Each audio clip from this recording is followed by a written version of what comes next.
obligación de Elohim de perdonar a la nación 490 veces. Cuando un israelita individual transgredía contra Elohim o se hacía impuro por cualquier razón, se le exigía que fuera al templo y ofreciera un sacrificio de sangre para expiar su pecado. La sangre del animal se derramaba bajo el altar, depositando allí el pecado del hombre, y el sacerdote lo cubría con el polvo de la tierra. A lo largo del año, a medida que más y más israelitas hacían esto, el templo se contaminaba cada vez más por los pecados contenidos en sus terrenos. Así, una vez al año, en el día de la expiación, el sumo sacerdote debía hacer un sacrificio, tomar parte de su sangre, llevándola del sacrificio, obviamente, ¿no es cierto? Llevándola al lugar santísimo para rociarla sobre el propiciatorio del arca. Así obtenía expiación, perdón y misericordia para la nación y purificación para el templo.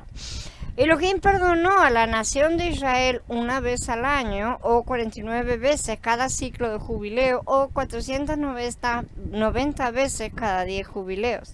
Y Yahshua sabía que en circunstancias normales Elohim perdonaría a la nación 490 veces antes de considerar las cuentas, para determinar si se les daría una extensión de la gracia o si serían vendidos. Por lo tanto, para ilustrar su respuesta sobre el perdón de 490 veces, Yahshua comenzó la parábola de Matías que dice: por eso el reino del cielo se parece a cierto rey que quiso ajustar cuentas con sus sirvientes. En otras palabras, el rey había perdonado 490 veces durante un periodo de 490 años, ¿no es cierto? Este rey es Elohim, obviamente, y era hora de ajustar cuentas.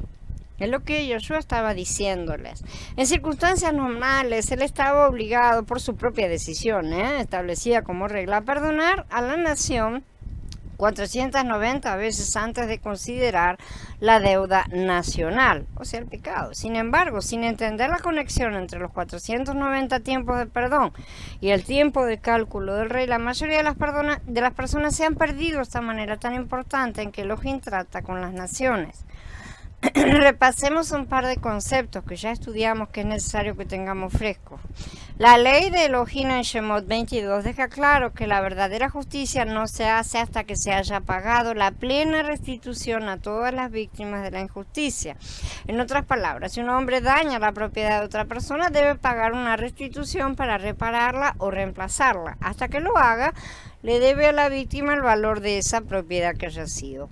Si un hombre roba la propiedad de otro hombre, debe restaurar lo que robó más otro de igual valor. Si lo robado es destruido, el ladrón debe pagar 4 o 5 veces la restitución, dependiendo de lo que haya sido robado, ¿sí? La restitución siempre debe encajar en el delito. Un juez no tiene derecho a hacer que la restitución sea mayor o menor de lo que la ley especifica. Solo la víctima tiene el derecho de perdonar la totalidad o parte de la deuda una vez que la sentencia de la ley haya sido aprobada. Por esto, el asunto principal es ver el principio de que todo pecado es considerado como una deuda contraída con la víctima. El segundo principio importante es la ley de la redención. Nos dice qué hacer si el ladrón no tiene los medios para pagarle a la víctima. Shemot 22.3 dice: será vendido por su robo. En otras palabras, debe ser vendido a quien esté dispuesto a pagar más por su trabajo a fin de que consiga el dinero para pagar su deuda.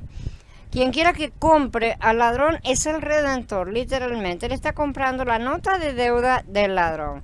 A cambio del trabajo del deudor, el redentor debe pagar a la víctima lo que el ladrón le debe.